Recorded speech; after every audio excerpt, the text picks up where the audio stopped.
People are very good at many things, one of them being having empathy for others.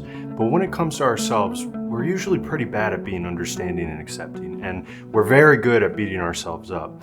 It's even more interesting that there's often an inverse relationship between the two.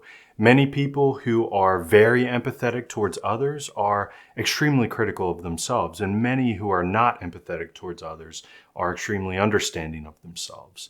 But I digress. Today we're going to be talking about that theme and a question I often pose to clients when they are beating themselves up. So why is that the case? Why do most of us really lay into ourselves when we're incredibly understanding with others? A few reasons come to mind for me. First is that our parents were consistently strict or critical with us, but not with others. If that's the case for us, we're instilled with this idea that we're being criticized because of who we are, and others aren't being criticized because they're good or don't need improvement. At young ages, we're usually not going to conclude that the difference in treatment is due to the different relationship that we have. Of course, your parents aren't strict with your family members or friends because that's not their role, but we don't understand that. We simply conclude that they're critical with us because we deserve it. So naturally, we end up treating ourselves in that way, being critical of ourselves because that's just how it should be. Another reason is that many of us were told at one point or another that we were the problem. Maybe this is our parents again saying that we're awful. Maybe we got bullied in school or we got a lot of negative feedback from a different authority figure. Wherever it's coming from, if we're given that feedback repeatedly, we can tend to believe it and internalize it as being the truth, that we are bad and therefore it just makes sense to criticize ourselves. Third, we think that giving ourselves the same compassion that we give others is letting ourselves off the hook, which is usually rooted in fear. Bear with me here. This is a thought that I've heard countless times working with clients, that I'm being too lenient if I'm understanding with myself. And if I'm too lenient, that means I'm not going to solve the problem. I'm going to continue to screw things up. And lastly, we'll often automatically respond empathetically to others who are coming to us for help, but since we're not coming to ourselves for help in that way, it doesn't elicit that compassion. I mean, if you think about it, if you have a friend who is really feeling low and comes to you, opens up about what they're going through and how terrible they think they are, how would you respond? The most common answer is that we'd respond empathetically. This is partly because of the way that they're coming to us. It's like a scolded dog with its head bowed. It just naturally elicits empathy.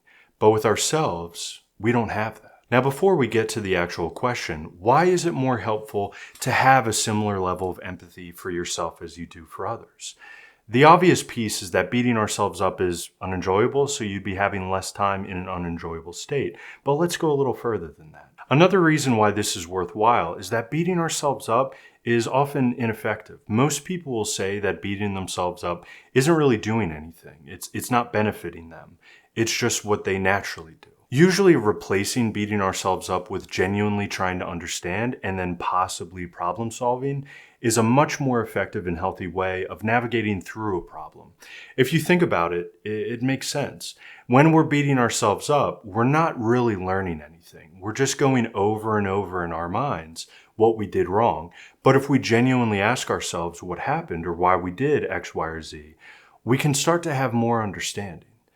And from that, we can actually problem solve. In some cases, there's no solution. For example, if my wife misinterprets what I'm saying and gets upset, there's nothing I could have done differently in that moment. Miscommunications just happen.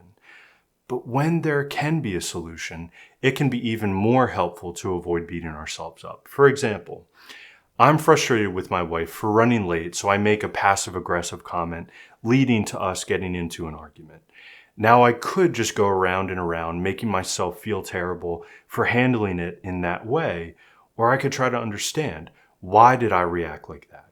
I was feeling frustrated that she was running late and I was looking forward to going out, and I concluded that she wasn't as excited, which hurt and frustrated me. So by genuinely thinking about it, I can come to the solution of apologizing to her and sharing my perspective with her so that we can work together to not only smooth out that situation, but get on the same page in the future.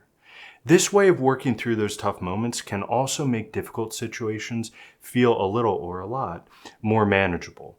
If our natural way of working through an issue is giving ourselves empathy, there's often more of a willingness to face difficult emotions because we have a constructive way to work through them. If I beat myself up, there can be many situations that are overwhelming, partly due to my reaction to myself.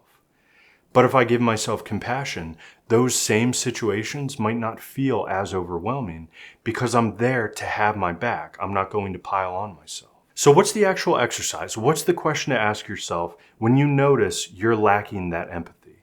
It's a pretty simple one. If I had a friend who was going through exactly what I'm going through, struggling with what I'm struggling with, and feeling the way that I'm feeling, how would I respond to them? What would I say to them? When I'm working with a client who has a tendency to beat themselves up, I can't remember a single time when they've responded with the same answer they're giving themselves. And so why is this question in particular helpful? I mean, it's pretty self-explanatory on its own, but you're getting rid of the double standard that you have for yourself. The double standard of unfairly holding yourself to a higher standard than you would for anyone else. Since you're projecting your exact experience onto someone else, you're unlocking empathy that you can then lend to yourself. If you conclude that you would be understanding, accepting, reassuring to that friend, get in the habit of saying those same things to yourself. Really trying to visualize this can make it easier to think about what you'd say too. Try to picture a friend coming to you, explaining their situation and the ways that they're beating themselves up. Then imagine how you would respond to them. At first, you could write down those things you would say to them in your mind. Then, when you're done visualizing it, try to say those same things to you. This can take time, so be patient with yourself. For many of us, we've been practicing beating ourselves up for most of our lives, many years. So naturally, shifting this to being more empathetic will take time. Not the same amount of time that you've been beating yourself up, but it can take months or years of practice for this new way of responding to yourself to be your new automatic response. Also, try to notice if you have any resistance to providing yourself with that same compassion. Does it bring up a fear of being too lenient and a fear coming true because of that? Do you have any guilt if you don't beat yourself up? Do you think others will get upset with you if you're not piling onto yourself? There can often be sticking points like this, and bringing them to your awareness is a fundamental step in shifting this dynamic. So to wrap up, in my view, it would be a better and easier world if we gave ourselves that same acceptance that we do for others. If you struggle with this, I encourage you to try to go through this exercise and practice it for a little while. And if this feels too difficult to do on its own, I'd encourage you to see a therapist or get some sort of support. The self-talk that we have is usually pretty solidified, so having a professional help navigate through it can be invaluable.